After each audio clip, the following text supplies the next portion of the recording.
Welcome to the Road Dog Project. This is Don Muzquiz and my canine co-host Leon. Thanks to celebrity coaches, we're hitting the road and talking to the pros that make concerts and live events happen. If you'd like to support the channel, we'd appreciate a big thumbs up, and please enjoy the episode.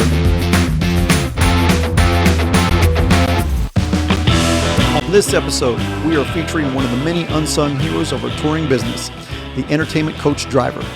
Today's guest and driver is Rick Presley. We're so fortunate to not only have Rick on camera, but driving for us as well. For over 2 decades, he has been driving entertainers coast to coast and everywhere in between.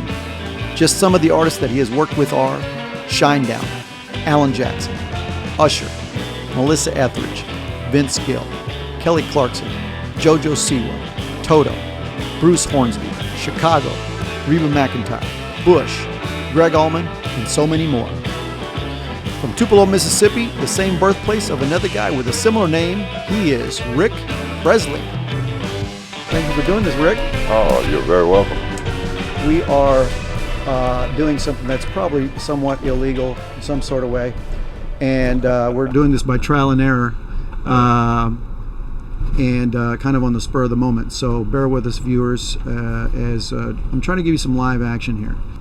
One of the things that we do at the Road Dog Project is talk about and talk to the people that make things happen, and you are certainly one of them. What were you doing, Rick, before or when March 2020 came around and things started shutting down?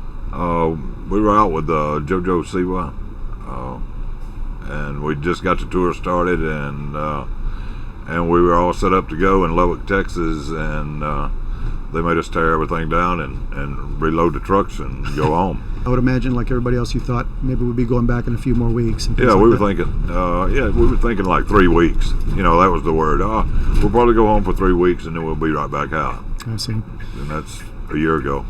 Yeah, exactly. Been over a year ago now. Yeah. And by the time this comes up, longer than that. We are now at the, things are looking good. Not quite back to normal yet, but we're looking good here in May of 2021. Even the people that ride with you are not that aware sometimes, but especially people outside the entertainment business are maybe not that aware of all the duties that come with driving a bus. You can't just walk in and here, sit down and start driving, can you? No, not at all. So what? Tell me about your day when you're getting ready for a maybe it's even just a weekend run, a couple of days out, and a drive back to Nashville or whatever it is. Well, you usually leave around midnight, and so the guys can sleep on the way to the gig. Yeah. Get there 7, 8 o'clock in the morning, and do your bus duties, like check the bus out, do the generator, whatever it needs doing. And then go to the hotel, stay in the hotel till around midnight or till the show comes down, and you get up and start all over again. Right. Well, and that's the short form. Yeah. You've got a lot of duties and responsibilities in between there. You've got to keep track of fuel and mileage. You've got to keep track of hours. Exactly. You can't just drive whenever you want to. You got to make sure you get enough sleep. Oh yeah, it's drive 10 hours and an 8-hour break, which you can usually drive 450, 500 miles, in a 10-hour period. Right.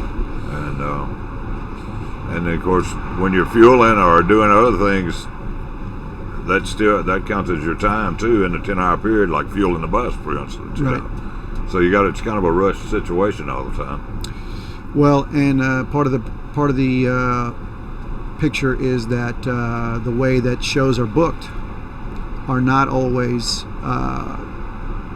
Somebody booking the dates isn't always thinking about the mileage in between and what time you got to be there and what time you're going to leave the night before and things like that. Being mindful of the clock and the miles is important all the time. That you have to stay on top of. Right. These machines are like a hotel and a truck and all those other things in between. Oh yeah, it's like tending to a house and then tending to a truck too. You're right. Right. some of the things that I just off the top of my head was thinking about, that you're usually taking out the trash, you're maintaining the engine and the generator. We have a separate generator. You're laundering sheets once in a while. Yeah. You got to keep the bus washed, clean. You got to log your hours, your miles, your fuel, your expenses, and then you're dealing with a bunch of people, a bunch of musicians, personalities. Yeah. Well, I've been very fortunate about working with some good people, though. Absolutely. I really have. You hear a lot of horror stories about this one and that one and the other, but man, I don't know of anybody that I wouldn't drive for again or work for again. Oh, that's good. It's been good. Yeah. So on top of all those duties and everything, then you have to drive, and you have to have the skill, and and not everybody can just jump in a bus driver's seat and take off. I've been on buses with drivers of many different backgrounds, and there is an art to driving a bus like this with people on it, Right. as opposed to a truck. Talk about the approach that you have when you're, carrying people around that are trying to sleep, or even if they're just walking around and eating. Oh yeah. Well, that's one thing you got to be conscious of all the time. It's that you're carrying people. Now they're not afraid or anything like that. So you got to try to stop easy, take off easy, don't turn the curves fast. Try to miss as many bumps as you can. Because if they don't get to a rest, they're not happy campers. Absolutely. Well, I want to talk about how you got into doing this and stuff like that. But first, I want to ask you about your name. Understand that you're in the bloodline from the king himself.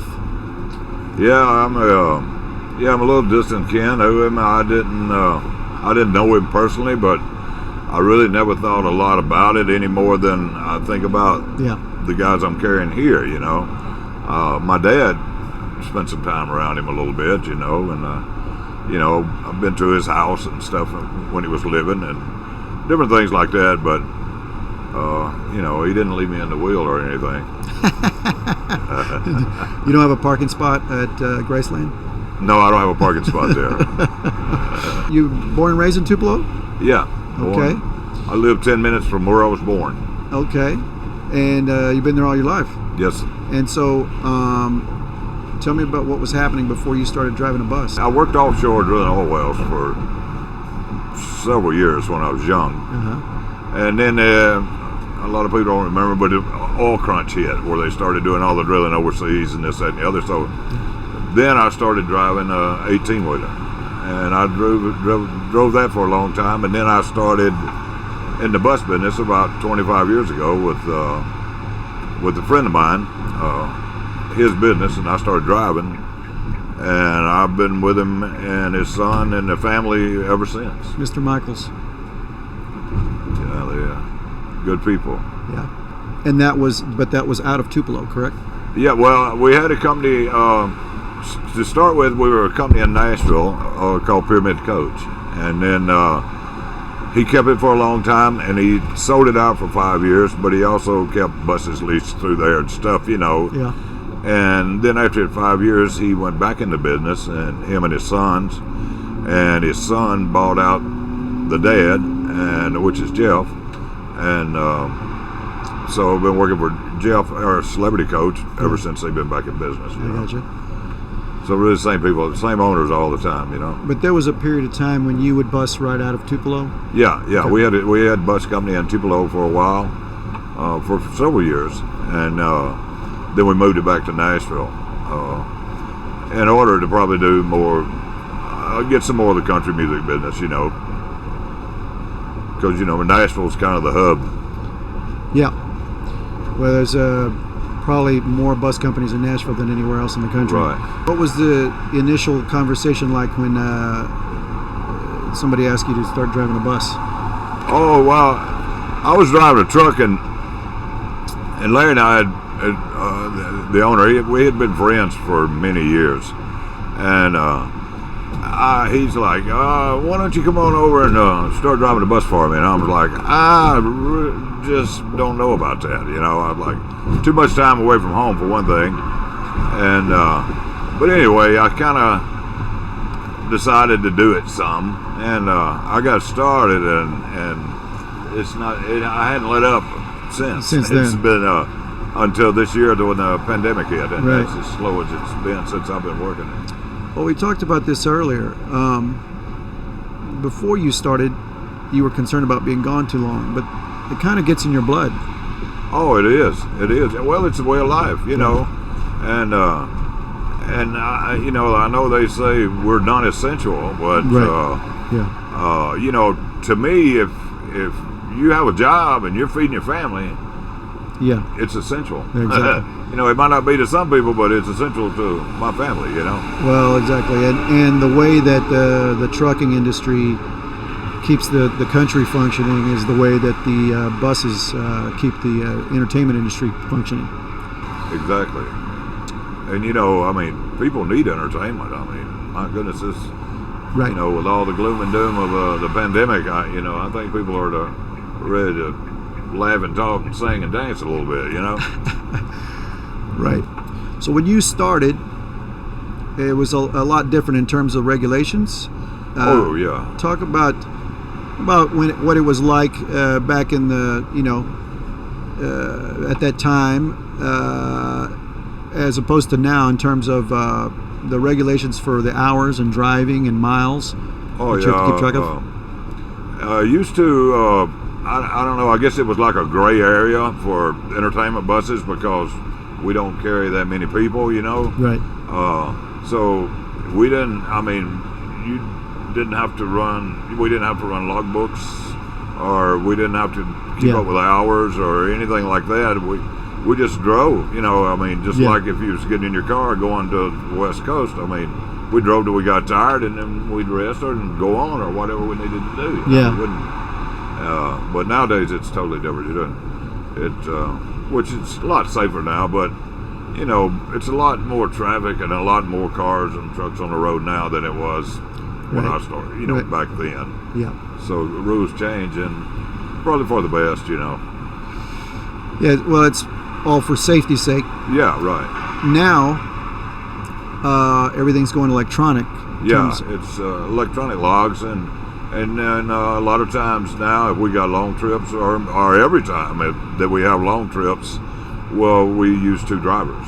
So you know, one sleeps while the other one drives. We don't. You don't take any chances with that. No. In the old days, one guy might drive and might have the ability to drive for way longer. Yeah. Oh, yeah. You know. Yeah. You would drive till you got there. Most of the time, I mean, you know, you didn't go. You know, you didn't drive 1,000 miles at a time, hardly. But maybe close to it. Yeah. 999. Yeah. and it was a little easier to even not so long ago, it was a little easier to get around some of those regulations in terms of keeping records and documenting that stuff. Oh yeah. Now they've really cracked down on that stuff. It's really exactly. You know, they, like I said, they went to electronic logs, and so you know, they don't lie. So you know, you got to go by the rules. Right. And the same thing with the trucks. We do just like the trucks now. You know, we regulated just like they are. So, but like you say, it's safer for the people, and it's and I really don't have a problem with it anymore. At first, I was like, you know, people don't like changes of any kind. Yeah. And at first, I had a hard time thinking, oh man, this is going to be terrible. But it's not that bad. You know, it's not that bad. And then now the vehicles are also fitted with electronic monitoring. Oh yeah. They're all governed. They come from the factory with the governors on them, so that you know you can't turn them up to run fast or things like that anymore. So it's all safety, you know. Absolutely. Another thing we didn't have when you started was GPS. Oh no, we didn't have GPS. We you know, we didn't have the tour manager used on legal pads. Yeah. They didn't have computers. Right. And no cell phones. Right. And you know, you always had to stop to use the phone or whatever if you need to call. You know. We had pagers. Yeah, it was. I don't know. It was the good old days. Yeah, absolutely. Well, that means to say that you could probably still read a map. Yeah. I think that's why I had to start wearing glasses, because I with a road map, because At first I started off with a magnifying glass, and I'm Yeah. like, man, this ain't working. I got to get some glasses, so I ended up wearing glasses. But yeah, man, it was, but to think about the GPS, it kind of makes you lazy, your brain kind of lazy, because used to I knew every street, pretty much every city, and nowadays I can't back out of my driveway without a GPS. Right. Well, that's the thing about it is, but if you had to, the thing is that you have the ability. If you had to pull out a map, oh yeah, that sort of thing. I think there's some younger drivers that may not have that ability though, because we've had GPS, so that's all they've ever known. Yeah, that's true. I certainly know some non-bus drivers that can't go to the grocery store without a GPS. Right. The other thing you didn't have back then was backup cameras. Oh no, you used the mirrors. I still Yeah. because I've always used the mirrors. Sure. And I don't use a backup camera that much. Well, and these typically these are 45-foot vehicles. Right. And there probably isn't a day or a show or a trip that you don't have to back up somewhat. Oh yeah. And a lot of times it's almost like an obstacle course. So backing up in itself is a thing. Yeah, it can be challenging sometimes. I mean, a lot of the venues you go to, they wasn't built for 10 buses and 15 tractor trailers, Right. So yeah. Sometimes it's pretty amazing to watch the guys Put it together, driving the trucks, the things they do with to park in there. parking. Yes. Yeah.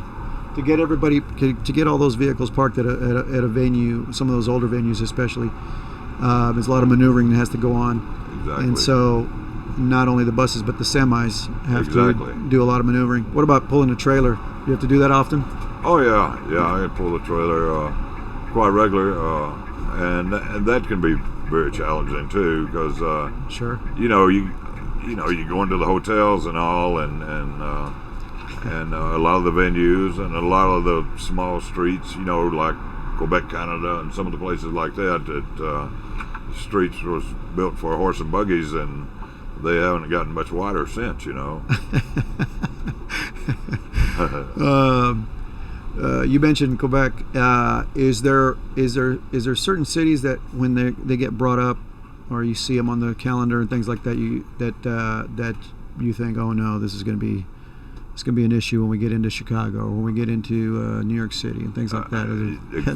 Are those the ones that you dread? Yeah, you hit them on the head there. Okay, New York City. Is New York City and Chicago? Yeah, Chicago. Chicago's got so many low bridges. Right.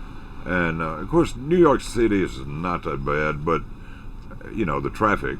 Yeah. But Brooklyn and some of those places, the older part of the city, it can be challenging. Well, they again, it's one of those things that definitely wasn't designed for these kind of vehicles to be passing through there. And making turns. The turns can be pretty sharp. And like you say, especially if you got a trailer, Yeah. But of course, when I first started driving buses, we didn't have Prevos. There's two kinds of buses. There's several kinds of buses. Yeah, but back in the day, we had all Eagles. Right. And then the Prevos. Well, the Eagles, they ride really good, and I like an Eagle. Yeah. But man, it's so hard to turn, and in a short distance. Yeah. Compared to the Prevos. Right. But most people that rides an Eagle, they like an Eagle. Right. Well, I remember when Prevos came in, and that was like was like a Ferrari compared to the Eagles. Yeah. But there was only a few here and there, and then pretty quickly they kind of took over. Yeah, they did. And now everybody wants to ride a Prevo. So a lot of times you could be out with an artist and you could be the only driver. It might be a band and a couple of crew guys. And then you could be out on a tour with 10 or 15 buses. Exactly. What can you remember, like what your largest number of buses was on a tour? Oh, I don't know. I don't know which tours, but normally around on the bigger tours like Nickelback or Trans-Siberian Orchestra, 15 buses, and then maybe that many trucks, And sometimes that's just for the headliner. Yeah. And there might be a couple of opening acts. Then you got the opening acts there. And they usually got 2 or 3 buses or something like that, you know. Yeah. And there's usually somebody's kind of orchestrating everybody's leave times. Oh, yeah. Everybody's arrivals. Yeah. And there's somebody orchestrating all the pickups, because all of you drivers in the morning after you get a meal or something after arriving in a city, you get a ride to the hotel. Exactly. So you get your sleep to make sure that you can drive at the end of the night and make sure that we're all safe. And that's when we were talking about all your duties and things like that. It is a lot when it comes to the person that is going to have 10, 12 people sleeping and trusting you in the middle of the night on some of these highways, and some of these highways aren't the best highways. So you're trying to not only get them there safely, but hopefully somewhat smoothly. Yeah. Well, you know, the crew guys, I mean, if they work, they work 14, 16 hours sometimes, you know. Yeah. I mean, really hard putting stuff together, and they go to bed and sleep for 5 or 6 hours, or maybe, and then they're doing it again. And, right. And I mean, the guys, people have to have their rest, and so you got to do the best job you can to make sure that happens. Which, you know, like you say, sometimes the roads are bad, or you got bad weather. You know, you got all kinds of weather, just like everything else. Right. Sun don't shine all the time, you know, and exactly. So you got to just be conscious that they're sleeping, you know. Exactly. And most of the time, if they don't get a good ride, you won't have to wonder about it. You'll hear about it. Yeah. You'll probably hear about it before you stop. Yeah, they're gonna let you know. Yeah. But hey, they, you know. Lucky for me, and I think some of my tour mates would tell you that I could sleep through anything. So if a bus driver wakes me up with bad driving, then it's pretty bad. It's got to be bad, right? Yeah. But I do appreciate a very smooth ride, not only when I'm sleeping, but when we're, everybody's walking around this thing like they're at home. They're walking around and eating food and things like that, and you don't want to, stuff falling on you. And a good driver will make you forget that you're on the road. You know what I mean? Yeah, I like it when I get up and they say, I had to listen a minute to see if we were moving. Yeah. You know, now that gives a driver a good feeling. You Absolutely. know, you get that kind of compliment. Yeah, you know? I've had that a few times too. It's like I can hear the engine, but are we moving? A-list artists and things like that. You got any stories you can tell us, and you can change the name if you want to, good or bad? You ever have to throw anybody off the bus? Oh no, no. I've had like on a night, a day off coming up or something. Sometimes the guys party pretty hard, you know, and every once in a while they might get a little rowdy. And I had a couple one time that decided they wanted to fight back there, and we're going down the road, and so I just, the power is right up here. Okay. So I just cut the lights off, you know. So that broke up the fight because they like, okay, what happened to the lights, you know? Wow. But yeah. Well. But for the most part, everybody's tired and they sleep and they eat and watch a little TV and go to bed just like normal people, you know. When they get on the bus, they relax. Is there anybody that you want to mention that you spend a good deal of time driving for that you especially enjoyed? Oh yeah, I mean, well, Melissa Etheridge. Last year, year before last. Yeah. I was fortunate enough she asked me to take her on a vacation, her and her family. Okay. And we started on the West Coast, and we just went to nice resorts all the way across the United States for a couple of weeks or so. Yeah. And I mean, it was great. We rented boats, went fishing, you know, and it was great, man. You were part of it. You were part of the vacation. I mean, I did everything they did, you know. That's awesome. And it was, Very it cool. was really, really good. Had you driven for her on the tour, and then she asked you to do that? Right, okay. right. Very cool. Yeah, she. which normally every year I think she probably does that. Takes a vacation on the bus and takes the family. But I was really impressed the way she treated me. You Yeah. couldn't ask for better. Yeah. And just had a lot of fun times. Usher, I worked for Usher. I know, we did the same thing where the crew and the band and all of us would, like we had a break. Yeah. Went to a nice lake and spent a day off, Yeah. at the lake and all that kind Very of stuff. So I've had some really good experiences with people, going the extra mile, Absolutely.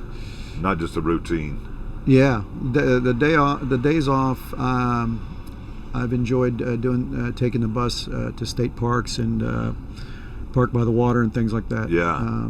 It's just it's a deluxe RV. Yeah, I do that. Also, the Killers, I drive them a lot, and Brandon Flowers, the lead singer, on days off, it's every time. That's what he wants to do is go to a park or something sightseeing. Or if we anywhere in the Northwest, he wants to go to Deadwood. He loves Deadwood, Right. so we go to Deadwood, and hang out. What about intruders? Had people coming up on your bus that weren't supposed to be on your bus? Well, a lot of that. A lot of that. Were you sitting in that seat when they came up and you didn't recognize them? Yeah, now that's one or two I've put off the bus like that before. Yeah. That just kind of helped herself to walk in. Yeah. And I'll be sitting here, and I've had some people that did damage to the bus before and stuff that it didn't work out too pretty for them. I'll bet. Like throw stuff at the bus or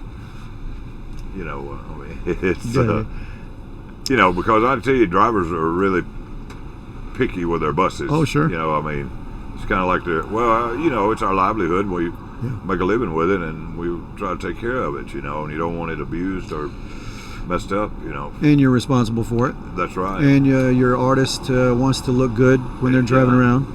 You got to keep it clean. Back in the early days, or my early days of touring, there was drivers had a big thing about polishing the wheels or getting them polished at the specific place. Oh yeah, still do. Yeah. Yeah, still do. Where do you like to go there?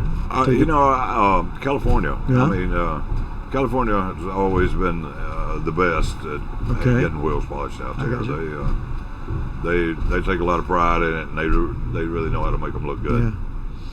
Well, that's the other thing too, is keeping the bus looking good is always important, especially when you're traveling with 10 or 15 other buses. Exactly. You can't be the black sheep following along all muddy with a bunch of other nice looking buses. I know. Or some other bands.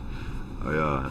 If that happens to somebody, because maybe they're late, they got tied up or somehow they had to go somewhere else and didn't get to get their bus washed when the other drivers did. They would, it's really a bummer. Yeah. It's like, And the rest of your drivers will shame you, won't they? Oh yeah, of course.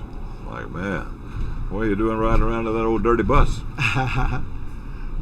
Most of the time, the overnight drives is your time. Most everybody goes to bed or is pretty quiet, and you're going to stop and fuel, you're going to stop and wash, or whatever it is that you got to do.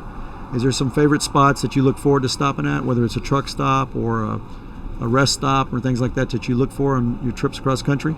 Well, really, you normally don't get the bus washed with the artists on the bus because it wakes them up. Yeah. And so you try not to stop and start unless you just have to because they wake up. So you pretty much try to keep rolling all the time. Some of the state's highways are better or worse than others. Oh, I'm telling you. Of course, a lot of it's got to do with the weather they have. I understand that. But some states, their roads never get any better. Right. And you always tell your people, boy, hey, we're going through such and such tonight, so better buckle up. Yeah, it's just with the amount of traffic in some of those cities, it's just hard for them to make improvements. Well, probably the worst thing that a driver could do is pick up a band. Maybe their first show was in Atlantic City or Richmond, Virginia, and have to go to Boston up 95. Yeah. And if you've got somebody that you've been driving for a while, then they know. But you pick up a new band and then take them on that road, they're gonna you'd be lucky if you don't get fired by the time you get to Boston. Are you particular to Tupelo Honey? Oh yeah, man. That's a good song, isn't it? Well, it's a good song. It's a good restaurant also. But do you know the difference? I didn't know that there was a difference till recently. Actual Tupelo honey comes from a specific tree, I think. No, but I don't think. You know what? I've never noticed any difference in it either. Yeah. Tupelo honey or any other honey. As far as that, yeah. Okay. But Tupelo's a great little town, man. I love Tupelo. I gotta, that's home. But you go all over the country, but I always look forward to getting back to Tupelo. Absolutely. And so we talked about when everybody else is sleeping and you keeping them, giving them a good ride so they can rest and sleep. What about when you go to the hotel and you've got to sleep? Do you have any trouble? Do you have any issues where you have too much noise going on? No. The only problem that I ever have is the little traveling ball teams. Oh yeah. When they're traveling and staying at the hotels and they play baseball up and down the hall all day, then sometimes it can be rough. But for the most part, though, they always put us in nice hotels and you get your rest. You ever had a hotel that's have construction going on? Oh yeah, things like that. Yeah. You have that quite regular, Yeah. Have you had a situation that you might have a long drive coming up or something like that, and then you're having trouble getting rest for one reason or another? Yeah, I have changed hotels, and I have just had them move me to another room. Yeah. But because you stay in hotels every day. I mean, they can't always be great. You're gonna have some bad ones every once in a while. Right. We talked about some intruders and things like that on the bus. Have you had any sort of fan situations when you stop? A lot of times when a bus will stop somewhere, people are looking for or wanting to figure out who the artist is that's on your bus, things like that.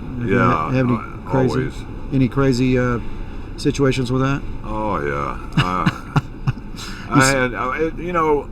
We were doing. I was driving a band, and another band was doing a show in the same city, but that we stopped to have for a day off, just to rest. Yeah. And so somebody asked me who was on my bus, and I told them, and I didn't think anything about it because I thought they were there probably to see the other band, and that they wouldn't even pay any attention to the rock and roll group that I was had. And man, they followed me up to my room and beat on the door, and I had told them I had to get security to get them to leave me alone, and then for us to leave the bit when we got ready to leave, we had to get security from the hotel to escort you out of there. Yeah, because they were just they were looking for the artist that you were driving. Yeah. Wow. Oh yeah, they just some of them are stalkers. I mean, they are absolutely. I mean, you got to have fans, and everybody appreciates fans, but they need their privacy. Everybody got to have their own privacy for a little bit. Sure. Let's talk about road food. Oh, road food, pizza. Yeah. So at the end of the night, what's called after show food is pretty common. And most bands, and I always that I work with, always try to get the driver something to eat as well, and usually try to make it something where if you need to drive and eat, you can do that. Obviously, pizza is one of the most common things. Yeah. Is there something else that you like to have when you're driving? Oh yeah, I like I usually like just a sandwich, just a cold sandwich, because you know, if you eat too much, you know, Sure. you get sleepy, you Sure, know, or yeah. tired, and Yeah, we don't want that. yeah, and so I do just like eating a cold sandwich, but you know, a lot of guys eat a big meal at nighttime. Yeah, oh yeah. And now that might be something that you look forward to on the road, particular restaurants where you get to sit down. Oh yeah. Besides Cracker Barrel, which we talked about. Oh yeah. Yeah. Because they're all over. Well, they're all over. But sometimes there's restaurants that you only find in particular spots. Yeah. Yeah. Well, you know, when you're in the Northeast, you always look forward to getting seafood or lobster and such as that. Oh yeah. And then down Louisiana, you know, most people love Cajun food. I'll always look forward for that. And then when we go to the West Coast, you know, Mexican food. Okay. You know, so Yeah. And yeah. Texas. Texas. Texas. You get North Carolina barbecue, you know. Okay. And all this. So it's. And what about cooking? You ever do any cooking on the road? I don't do any cooking, but you know, a lot of people do. Yeah. You know, some of the guys will buy a pot back there, and you know, one of them deals that you plug in, it cooks all day and make all kinds of stuff. And I got one driver friend. He bakes bread every morning for the band. Oh, you know, wow. the crew. Yeah. That's that one I hadn't heard. Yeah, he's got his own recipe or something, and so Yeah. he's a bread baker. A lot of people do try to put a grill under the bus so that when you have a stop or you go out on a day off, things like that, Yeah. grill out. Cookouts, yeah, it's great to do that. A lot of fun. There's one thing I would like to mention. Okay. One thing that I did that I really am proud I did is I went to St. Jude's in Memphis and picked up a little boy, 6-year-old, with leukemia, and carried him home to Baton Rouge, and he was just so, I don't know what to call it, he was just so enthusiastic about going home, and so it was a big surprise for him to carry the bus. He didn't know we was bringing a bus. Okay. And then we carried him to Baton Rouge, and the people there had him a police escort going to his house, and all the neighborhood was out with posters and balloons and things, and to me it was really touching, and you know, I can't think, you know, I think about St. Jude all the time, that what a incredible place that is. Yeah. And the little boy's doing well. He's still having to take treatments, but he was just so brave, you know. Yeah. And this is during the pandemic. It's only been a couple of months ago, and I was, you know, I was bummed because it wasn't working, and you know, I was like, and then when I visited with this little boy and did that, it just changed my whole outlook about things, because I'm like, why do people worry about little things? You know, when you got little kids that's got this kind of a problem, and they're so strong, you know, and it you know, that really, I'm more proud of that than anything I ever did. And then I got to go to the White House one time, which I really enjoyed. This is when Bill Clinton was president. Okay. And that was a good trip. Got to go in the Oval Office, you know, the whole 9 yards. So that was really fun. Very nice. What's 3 things you got to have when you come into work on the bus? Oh, well, you got to have some tools. You know, make sure you got a water hose. Okay. And you're going to have chemicals for your bathroom. And if you know, and make sure that you got toilet paper on the bus in case there's ladies. Okay. Because they don't appreciate it all, the girls, if they get on the bus and there's no toilet paper. Yeah. Okay. That's a biggie. I was driving for the Kenleys, and they were big into the animal thing, and we always had a dog that they had rescued. Right. So his name was Joey. I'll never forget it. And so I was scrambling through the cabinets back there looking for something to eat one day, and Joey, he had some stuff up there that looked just like beef jerky, and I took a little nibble of it, and I was like, man, this beef jerky just don't taste right. And so I go in the cooler and get me a Mountain Dew. I was like, oh yeah, well it's gonna be better with this. I'd eat a little more of it. So the next day I was there, the girl's out with a dog, and they was talking to him, and then they'd give him a little beef jerky. And I said, tell me that's not dog food. And they said, oh yeah. I said, oh my God, I've been eating that stuff for 2 days. Oh my God. So they go buy me a dog collar like Leon's got on. Yeah. With my name on it. Yeah. You probably got to where you started to like that stuff.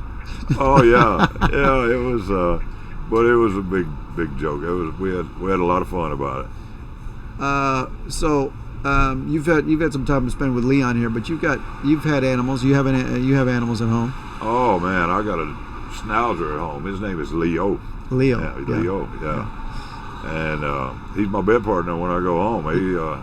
He sleeps with me every night, and he's got this monkey, and he don't go to bed without that monkey. Yeah, the toy monkey. He has to have that monkey, And how old is Leo? Leo is about 8 now. 8-year-old schnauzer. Wow, that's I think that's kind of up there for a schnauzer. Huh? Yeah. As we came to the vet the other day, and he said, Leo's a senior now. My wife said, don't say that. Has he ever been on a bus? No, he'd never been on. You don't normally bring animals out to the bus? No, he never got to ride the bus. He rides in a car pretty good, but he's a yelper, man. He barks all the time, and schnauzers are known for that, barking. I gotcha. And they got such a loud bark. You were a truck driver, and you worked in the oil rigs. You also have other talents. I mean, you've got the voice. You do some voiceover work? Yeah. I did a little voiceover work along for different people, and most of it is free, just for fun, for bands doing intros and just different things. But and then I've had some that paid me, and it was great. But I enjoy doing it. It's a lot of fun, and I like to talk anyway. So. Well, you could do the late night radio stuff too. Yeah. I've thought about that. As a matter of fact, when the pandemic hit, I thought, well, maybe I should go to try to get into something like that. You know, but I don't know. I just keep waiting on the bus driving. Well, you have a naturally rich voice. I mean, you sound you sound similar to some other announcers I've heard. So there is definitely a future for you in that. Well, I appreciate that. Yeah. But it will also make little babies cry. In a hotel, I was in a hotel, and I told this little baby about this tall. What a cute little baby. Boy, she just, wow. I said, I'm never speaking to another baby as long as I live. Yeah, there's no whisper, My wife tells me we go to a restaurant, don't talk about the food because the cook's going to hear you, I wanted to ask you a little bit about your take on the bus industry. We've all been kind of waiting for entertainment to get back to normal and things like that. But the bus industry itself, it's a pretty tough situation, not just for drivers, but for the companies. Oh, yeah. I mean, the thing about entertainer buses, if you don't use them for what they're for what they're built for, is driving entertainers, there's no use for them. I mean, it's not like trucks where you can go haul freight or you can go do anything else with them. It has to be somebody with that wants to use it for, I mean, it's too much money for people to take vacations on, that kind of thing. So, I mean, you're kind of stuck with it. So. And because of the way they're built, they're not made to sit around either. Yeah, you gotta keep.